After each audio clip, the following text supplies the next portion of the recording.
are going to study magnetic effects of current or magnetism.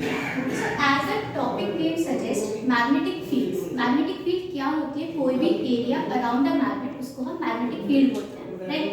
अब हमारा point क्या आता है कि मैग्नेटिक फील्ड आई कहाँ से? हमको कैसे पता चला कि मैग्नेटिक फील्ड जैसी चीज कोई एग्जिस्ट भी करती है नेचर में, राइट?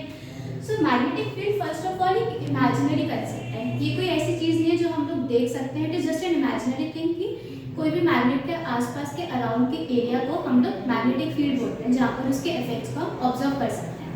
ओके, तो इसको डिस्कवर करने के लिए एक साइंटिस्ट थे विच नेम वाज हंस क्रिस्टियन ऑस्टर।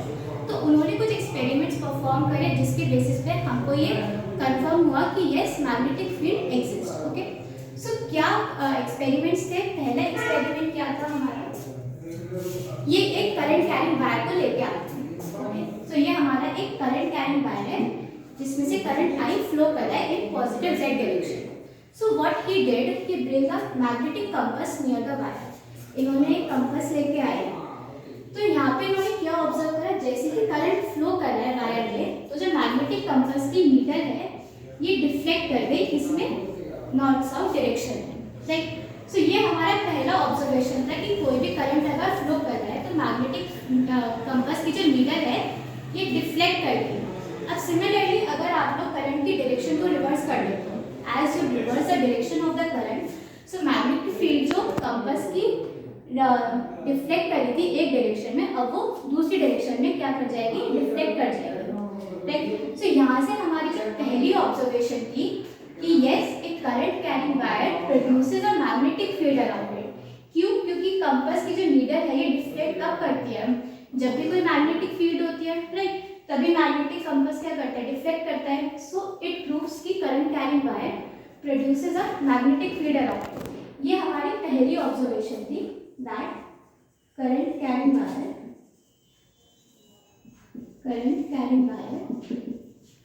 प्रोड्यूसेस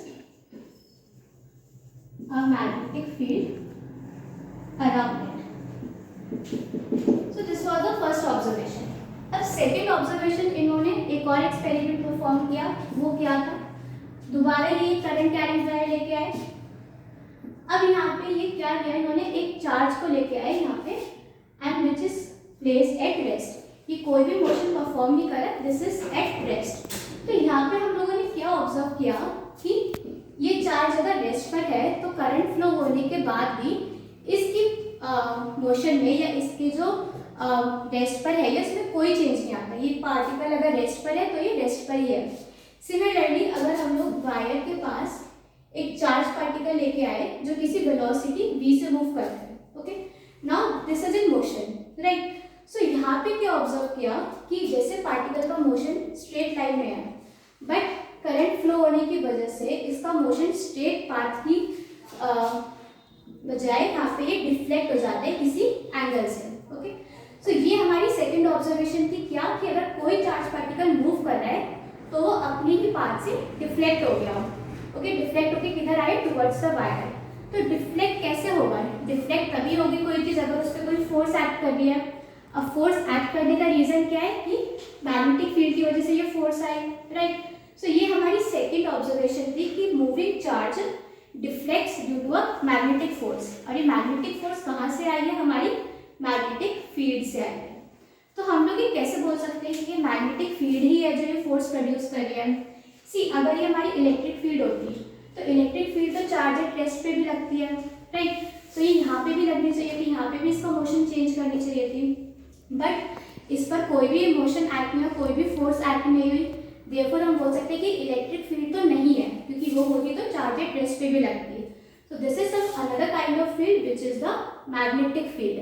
सो मैग्नेटिक फील्ड कहाँ लगती है? हमेशा चार्जेस एट मोशन पे लगती है। ये बहुत इंपॉर्टेंट कंसेप्ट है। इलेक्ट्रिक फील्ड आपकी रेस्ट पे और मोशन दोनों पे लगती है, but magnetic field always acts on the charge which is in motion. Okay, so second हमारा पॉइंट क्या ऑब्जर्व होता है कि moving charge deflects due to a force, and ये फोर्स कहाँ से आती है? हमारी मैग्नेटिक फील्ड से, which is due to magnetic field. तो ये दो ऑब्जर्व ये तो प्रूव हो गया कि यस मैग्नेटिक फील्ड एग्जिस्ट करती है नेचर में। ओके, अब इसके बारे में कुछ चीजें क्या है कि ये एक हमारी vector quantity that is depends on direction as well as magnitude. So this is a vector quantity. अब वेक्टर क्वांटिटी है तो हमको इसकी एसआई यूनिट भी पता होनी चाहिए। इसकी एसआई यूनिट होती है Tesla which is denoted by capital T, और इसकी और एसआई यूनिट्स भी होती है, एक होती है हमारी newton per ampere metre. Okay, one is also there which is your weber per metre square. ये आप अभी आगे आने वाले लेक्चर्स में पढ़ोगे कि वेबर पर मीटर स्क्वायर कहाँ से आते हैं। सो ये कुछ हमारे टॉपिक्स थे किसके बारे में, मैग्नेटिक फील्ड के बारे में, कि इसकी वेक्टर क्वांटिटी होती है, एसआई यूनिट होती है, और ये कहाँ से आई है हमारी, ऑब्जर्व कहाँ से हो रही है। ओके, तो ये था बेसिकली मैग्नेटिक फील्ड के बारे में। अब सेकेंड चीज जो हमको पता होनी चाहिए वो होती है कि इसका मैग्नीट्यूड क्या होता है, कि कितनी मैग्नेटिक फील्ड हमारी लग रही है एक्चुअली पार्टिकल पे। ओके, तो सेकेंड हमारी जो पॉइंट है वो है मैग्नेटिक फील्ड का मैग्नीट्यूड निकालने की, राइट। सो मैग्नीट्यूड निकालने के लिए हमारे पास दो साइंटिस्ट और थे, बायोट एंड सैवर्ट, जिन्होंने एक फॉर्मूला दिया। Basically the formula was derived on some observations. इन्होंने भी कुछ ऑब्जर्वेशंस करी थी कि मैग्नेटिक फील्ड करंट पे, डिस्टेंस पे कैसे कैसे डिपेंड करती है, उस बेसिस पे इन्होंने एक फॉर्मूला निकाला था मैग्नेटिक फील्ड का। तो the second which we going to study is the Biot Savart law. So हमारा नेक्स्ट टॉपिक है बायोट सैवर्ट लॉ।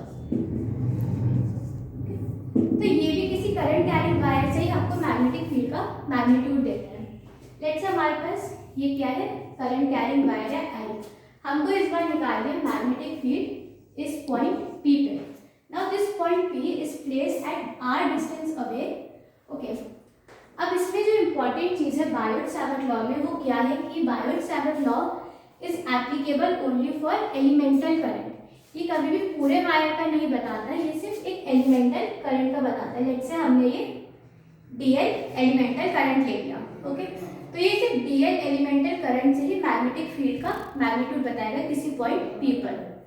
ना यहाँ पे हमारे जो मैग्नेटिक फील्ड का फॉर्मूला आता है वो क्या आएगा, इन्होंने कुछ ऑब्जर्वेशंस करी कि how this magnetic field depends on the current R DL। Okay, और ये किसी एंगल थीटा पर प्लेस्ड है।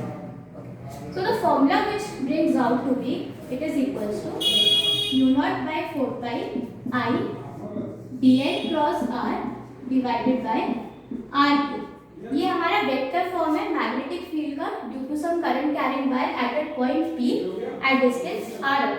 ओके, ये हमारी वेक्टर फॉर्म है, this is the vector form. जैसे हमने वेक्टर फॉर्म निकाली है, similarly we can write scalar form. ये क्या है, हमारा वेक्टर प्रोडक्ट है a क्रॉस b। क्या होता है, a cross b can be written as mod a mod b into में sin theta. This is our vector product formula. So similarly हम यहाँ पे भी इसको लिख सकते हैं ओपन करके। तो ये क्या बन जाएगा हमारा फॉर्मूला स्केलर फॉर्म में u0/4 pi। Okay, I as it is, ये क्या हो जाएगा a क्रॉस b का dl डॉट r sin थीटा डिवाइडेड बाय r3। ओके, तो ये हमारी क्या है, स्केलर फॉर्म है। अब हमारा एक r से एक r कैंसिल हो जाएगा। सो जो नेट मैग्नेटिक फील्ड का फॉर्मूला बनेगा वो बनेगा u0/4 pi I dl sin थीटा divided bye r square. Now this is your scalar form। दोनों फॉर्म हमारी इंपॉर्टेंट है। This is your scalar form। Okay, अब देखो हम लोग को इसकी डायरेक्शन भी पता होनी चाहिए, क्योंकि मैग्नेटिक फील्ड जैसे हमारी वेक्टर क्वांटिटी है, तो मैग्नीट्यूड के साथ साथ हमको इसकी डायरेक्शन भी पता होनी चाहिए कि किस डायरेक्शन में मैग्नेटिक फील्ड एक्ट करेगा, राइट। सो इसको निकालने के हमारे पास दो तरीके होते हैं। अब पहले एक चीज देखो, ये जो u0/4 pi है ये क्या है, ये हमारे प्रोपोर्शनैलिटी कांस्टेंट होता है। सो u0/4 pi इसकी वैल्यू होती है 10⁻⁻⁷।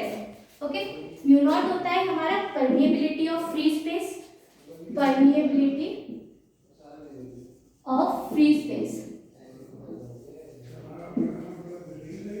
और इसकी वैल्यू होती है हमारी 4 pi × 10⁻⁷। ओके, तो ये सब तो बेसिकली हमारा मैग्नीट्यूड के बारे में। अब देखो डायरेक्शन के लिए हम लोग क्या करते हैं, पहले एक चीज देखो, ये क्या है, हमारा वेक्टर प्रोडक्ट है, राइट। अगर हमारे पास वेक्टर प्रोडक्ट होता है a क्रॉस b, तो हम इसको कैसे लिखते हैं, ab sin थीटा, और इसका वेक्टर प्रोडक्ट का रिजल्ट कहाँ आता है, डायरेक्शन n कैप में, राइट। ये होता है हमारा ab sin theta n cap, right. और ये जो n कैप होता है ये a के और b के दोनों के परपेंडिकुलर होता है। तो हम यहाँ से एक चीज तो बोल सकते हैं कि जो मैग्नेटिक फील्ड है ये dl के और r के दोनों के क्या है, परपेंडिकुलर है, ठीक है। अब देखो इसको डायरेक्शन निकालने के लिए हमारे पास दो मेथड होते हैं, उसको देखते हैं हम लोग। So we have two methods to find the direction of magnetic field. अभी बायोट सावर्ट लॉ की एक एप्लीकेशन याद रखना कि ये सिर्फ और सिर्फ हमारे एलिमेंटल करंट के लिए लगता है, पूरे वायर के लिए निकालने के लिए आपको इंटीग्रेट करना पड़ेगा लास्ट में। So now for direction of magnetic field का डायरेक्शन निकालने के लिए हमारे पास दो मेथड होते हैं। फर्स्ट मेथड क्या है, हमारा स्क्रू रूल। अब इसको कैसे पढ़ते हैं, देखो हमने फॉर्मूले में पढ़ा था dv की डायरेक्शन कहाँ आती है, dl क्रॉस r की तरफ की, ओके। सो dl क्रॉस r, इस डायरेक्शन में हमारी मैग्नेटिक फील्ड की डायरेक्शन होगी। सो स्क्रू रूल क्या बताता है, देखो लेट्स से ये हमारा क्या था, वायर था, यहाँ dl एलिमेंट था, ये पॉइंट T था, तो ये dl हो गया, ये r हो गया। तो स्क्रू रूल कैसे लगता है, dl की तरफ आप स्क्रू रखोगे और सेकंड वेक्टर की क्रॉस इसको रोटेट करोगे। सो हमने dl के क्रॉस हमने स्क्रू रखा और इसको r की तरफ क्या कर दिया, रोटेट कर दिया। तो यहाँ से हमको क्या पता लगता है कि मैग्नेटिक फील्ड कैसी है, हमारी इनवर्ड है, ओके। तो ये हमारा पहला तरीका था। सेकंड मेथड क्या होता है, राइट हैंड थंब रूल। अब राइट हैंड थंब रूल से कैसे बता सकते हैं डायरेक्शन, आपको क्या करना है, इस वाले मेथड में you have to place your thumb in the direction of current. हम अपनी थंब को डायरेक्शन ऑफ करंट में रखेंगे, in the direction of current. तो जो फिंगर्स है हमारी कर्लिंग फिंगर्स, ये हमको डायरेक्शन ऑफ मैग्नेटिक फील्ड देती है। Curling fingers give direction of magnetic field. अब देखो हम लोग ये मेथड यहाँ पे भी अप्लाई कर सकते हैं। यहाँ पे हमारे पास एक पॉइंट P है, similarly let's say we have point Q। So यहाँ पे ये अप्लाई करो, place your thumb in the direction of wire, in the direction of current. So thumb हमारा पॉजिटिव z डायरेक्शन में है। Now see the curling fingers, we have the curling fingers inside towards P, तो magnetic field P पे कहाँ हो गई, inwards हो गई।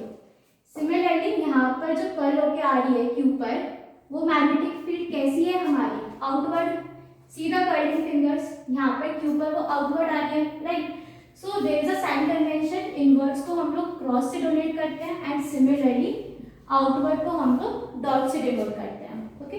This is the sign convention of magnetic field. तो ये हमारे दो मेथड्स होते हैं क्या निकालने की, कोई भी मैग्नेटिक फील्ड की डायरेक्शन निकालने के लिए एट सम पॉइंट P।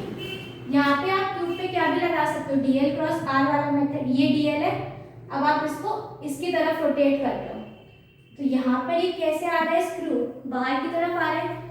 तो यहाँ से भी क्या हम लोग बता सकते हैं कि Q पर जो मैग्नेटिक फील्ड है ये किस डायरेक्शन में, आउटवर्ड डायरेक्शन में है, okay. So these are the two methods of finding the direction of the magnetic field. First one is the screw rule, second is the right hand thumb rule. So यहाँ पे हमारे magnetic field की basic चीज़ें खत्म हो जाती है। इसके बाद हमारे कुछ टॉपिक्स होते हैं, जैसे अलग अलग वायर्स से, अलग शेप से हमको मैग्नेटिक फील्ड निकालनी किसी पर्टिकुलर पॉइंट्स पे, तो उसके हम लोग आगे डेरिवेशन करेंगे, ओके।